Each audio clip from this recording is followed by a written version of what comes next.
When we got married, I thought he would be my man, partner, hero, lover, best friend and soulmate for the rest of my life.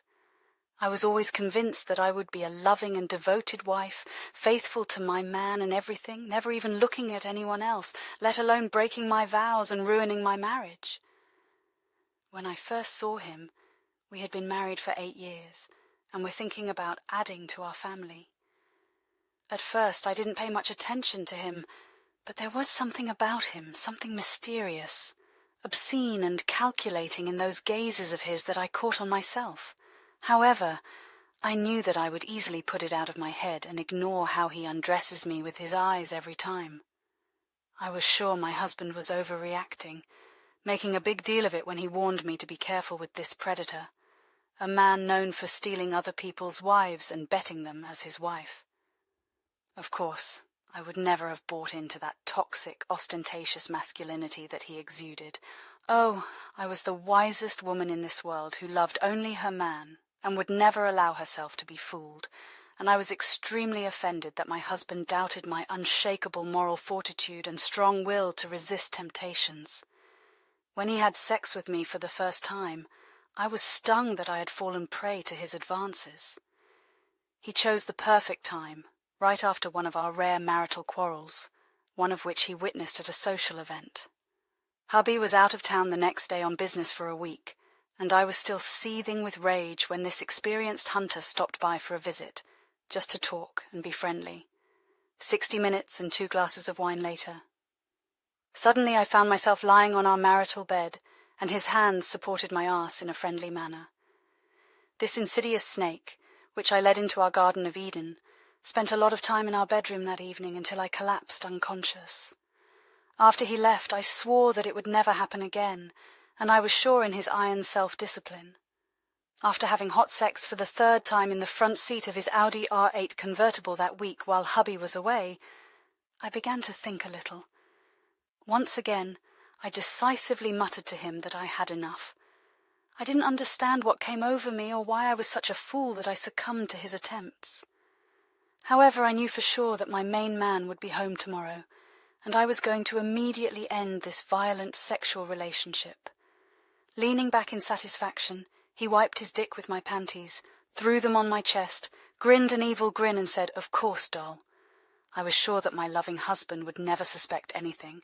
Clean sheets, a horny wife and sexy laundry, a bottle of his favourite Napa cab, and a night of hot sex for a trip.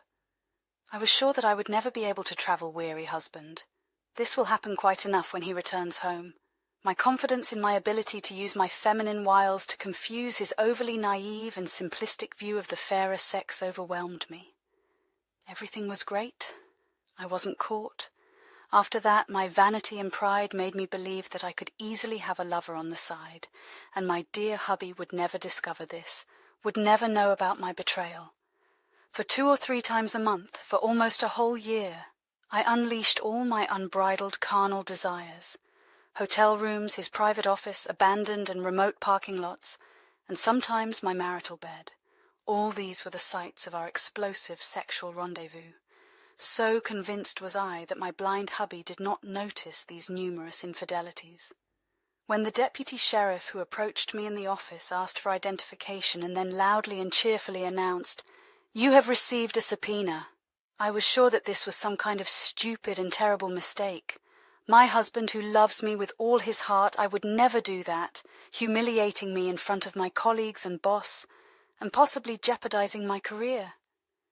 When the car and fidgeting nervously behind the wheel in tears, I knew that if only I could get him to listen to the voice of reason, he would instantly give in and forgive me.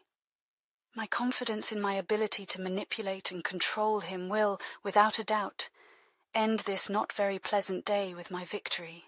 I was convinced of this.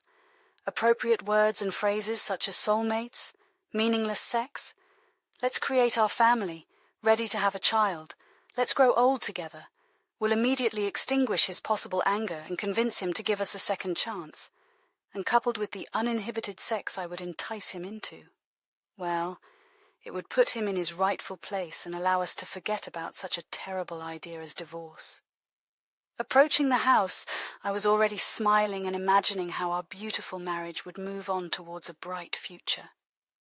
I was shocked, having heard from him detailed evidence of my infidelity after I thought that I was so careful, so smart, so pleased with my dexterity and resourcefulness. It turns out that my husband had known about my tricks for 6 months, but postponed showing the cards while he built his strategy and made plans. Of course, I know case I wasn't right when I said that we haven't had sex for more than 2 months. He said it was because he couldn't bear the thought of touching me while I was giving myself to the man he had warned me about. What nonsense! I would remember if I didn't make love to my husband for 2 whole months. Maybe. And of course, I passionately argued to my husband that no lover could persuade me to abandon my vows to be a faithful wife to my loving husband. I could not have been more convincing in my magnificent speech, even if I had my hand on the Bible while delivering it.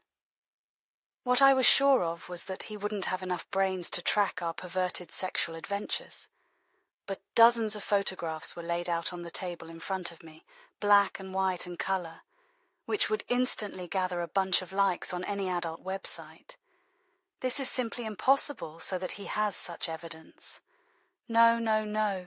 There is no way my good and kind-hearted man would send all this information to family and friends, from my parents and siblings to long-time friends and acquaintances we knew in college. He would never subject me to such public shame. His puny lawyer and glasses could in no way be better than my magnificent defender, the Shark Woman, who hates this whole despicable tribe of louts and always acts in courts under the slogan, "Don't take goats prisoner. God, with what pleasure I will receive the lion's share of property and money from all our accounts, and make him bitterly regret the day when he dared to challenge me." What? This couldn't happen. This stupid judge can't side with hubby and his pathetic lawyer. It's simply unheard of for him to keep our house and 75% of our assets. These were supposed to be my house and my assets.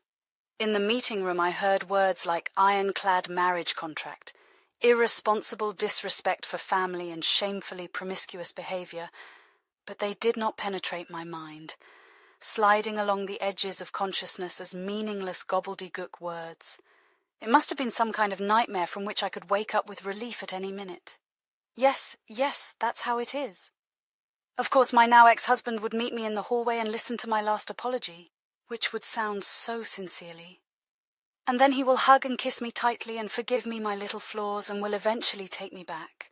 After all, men really are that weak-willed.